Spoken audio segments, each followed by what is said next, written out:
Hi, I'm Hadley Schwall. I'm here with Chelsea Berson and Mr. Paulison, and we're going to be doing a little conversation on sexual politics. So, Mr. Paulison, how would you explain sexual politics to someone on the street? You know, it's an interesting question. Usually saying the name of the course gets me reactions from the general public that are very interesting. So sometimes people are not very interested in hearing more about the course. There's always a reaction, but sometimes it's, interesting, we might say. Yes. But I do try to describe the course to ordinary people the same way I try to describe it to students, which is that these courses exist in our high school and in undergraduate and graduate settings because the need to study these issues persists. If you imagine like a hypothetical wonder world where we've like solved all our problems and are perfectly equitable and accepting and wonderful, there may not really be a need to study differences of experience. But of course, in our world, there's still an imperative to do so. So usually I frame it that way because not everyone agrees that that's true. Mm-hmm. That's a great point. If that makes sense. Yeah, that makes sense. So when you were first asked to teach sexual politics, what was your initial reaction, maybe concerns or interests, thoughts, just general? Yeah, so I was really excited to teach it, to be completely honest. So just to speak a little bit about my own identity, I'm very privileged and male and privileged for being male, but I had already, prior to teaching, thought a lot about my identity and the impacts of masculinity on my life. I think I shared with you and your classmates that I played football growing up, and it was an essential component of my identity. I remember these stories. I played for 10 years. I wanted to play in college. I wasn't tall enough or big enough or good enough, really, but I loved it. And when I stopped playing it, it made me think a lot about whether I actually liked it or whether I wanted to be seen as a hyper-masculine, incredibly powerful human, if I liked the idea of it because of what I thought society wanted me to be. And I'd also thought a lot about masculinity because as you grow older, you learn that people's parents have really powerful impacts on them. You know this very well, living with your parents now, but I dare say the impacts get more significant and sometimes more damaging when you leave the home. Because the choices we make as adults and whether we end up happy, I really believe have a lot to do with how our parents raise us.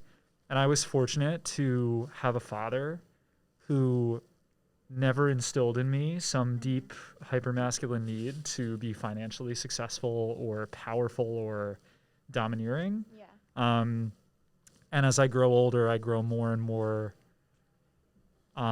thankful for that because I've seen the opposite and it's not pretty. So anyway, that's a long-winded way of saying I was super excited to teach the class from the beginning and still am. And how have your students surprised you teaching this course? Oh man. Mostly the knowledge and perceptiveness of my students has surprised me.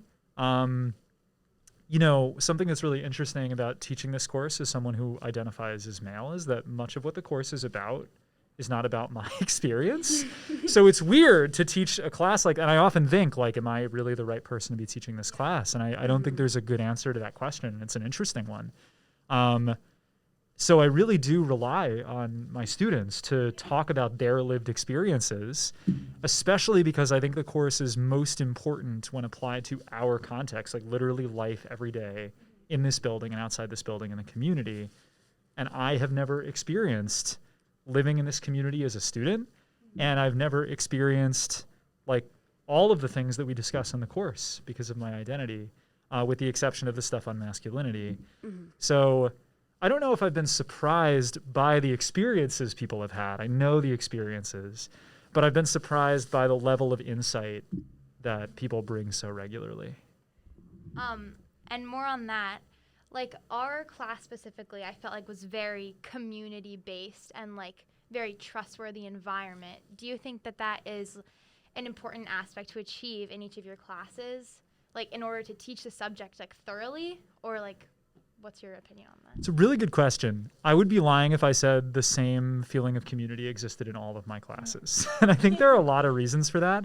The first is that community is particularly important in sexual politics because the issues we're talking about are so much more deeply personal than the Qing dynasty or something that you might learn about in world history.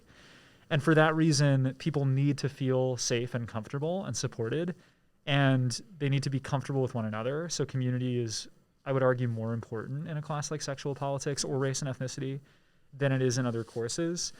I'd be lying if I didn't also say that part of it is probably that this is an elective course with substantially less intense, rigorous assessment. If I was quizzing you on your knowledge of the things that I was teaching you about regularly in the same way you're quizzed in other classes, there may be a different relationship between myself and the class. Not that we don't do things, but that sort of hardcore assessment doesn't exist to the same extent, and I think that's also part of the community building. So it's interesting. Like I wish every class could feel this way, but I'm not sure it's really possible, you know?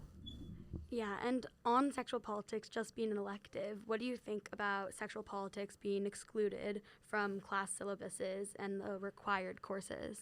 Yeah, it's an interesting question. So I've said to you, and I often say to other people, that the challenge with teaching sexual politics is that it probably reaches the people it least needs to reach, because to sign up for the course, you have to have some sense of these issues. So we tend to get the people that are already thinking about these issues, which is wonderful, and the experience of the class is wonderful for those people and for me. But the message, the actual education happening, is probably not reaching the people that it really needs to reach, which is the general population. So I do think it's really important for us as a school to start thinking about ways we can get this kind of stuff into everyone's experience at the high school. But it is challenging because, for a variety of reasons, the way we've conventionally taught other subjects does not lend itself naturally to coverage of these issues the same way they're covered in sexual politics. So, of course, history and politics should be addressed through a diverse lens, should incorporate diverse narratives in ways that they currently don't. But a lot of the other work we do on contemporary politics, on implicit bias, on things like that, are not that easy to fit into the standard structures of the courses we happen to offer. So I don't know what the answer is, but I know we need to get better at it. Do you think it would be like a reachable goal to have a course like this, like in the education system, like as a required class? I think anything we want to do is workable. When states and the country have decided that other things are a priority, they've become a priority. For example, in New York State, every senior has to receive technically a full semester of economics education before they graduate from high school. That was a decision made by the New York State legislature in crafting the core curriculum for grades 7 through 12 in the state of New York. They could decide that studies like these are equally important.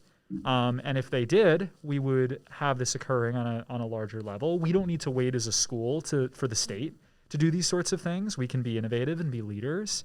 I know that it's hard to change the way we currently teach things. And I know, in a place like this, we're especially aware of a thing called opportunity cost, which is, if you want something, you have to give something else up, generally. So I'm not sure what we would give up, but I do think if it's something we really care about, then we should be devoting more time and more energy to it and making it required in some way. And by it, I mean like sexual politics, race and ethnicity, all the electives that address these sorts of issues. Okay, well, I think that's it for today. Thank you for listening. Yes, we had a great time in your class. I had a great time too. Bye.